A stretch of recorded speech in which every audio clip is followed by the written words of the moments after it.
Претеничката Фросина Ременски контра нејзиниот сопартиец и министер за внатрешни работи Оливер Спасовски денеска во Комисијата за одбрана и безбедност, каде се пегла законот за новата Агенција за национална безбедност, со која контра разузнавачите од МВР се селат под капа на владата. Министрот кој го брани новото законско решение не прифати ниту еден амандман на Ременски, која пак во оваа битка има поддршка од дел од сопартиците.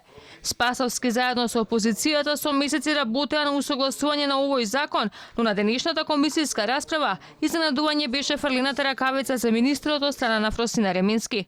Судот е исклучиво надлежен за давање на наредба и одобрение на мерка користење на лица со прикриен идентитет, а не директорот како што се предлага во вториот став.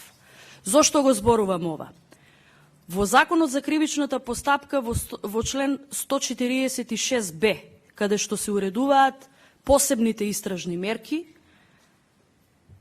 точно е определено користењето на лице со прикриен идентитет.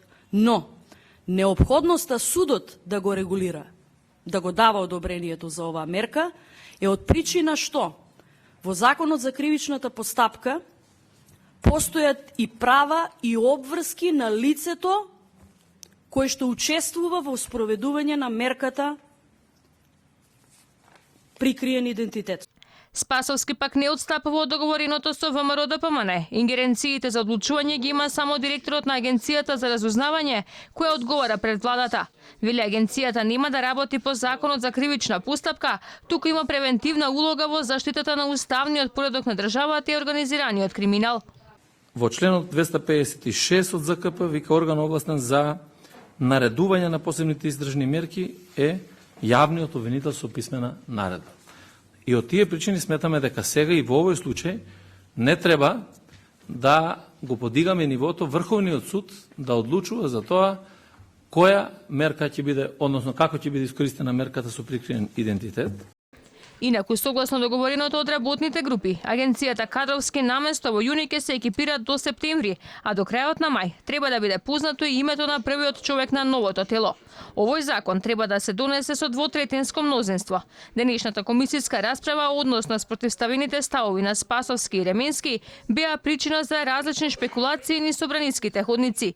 Некои претеници сметаат дека претеничката Ременска го пегла законот како би направила простор за висока позиција на нејзиниот сопруг Јовче Ременски, кој пак сега е дел од УБК.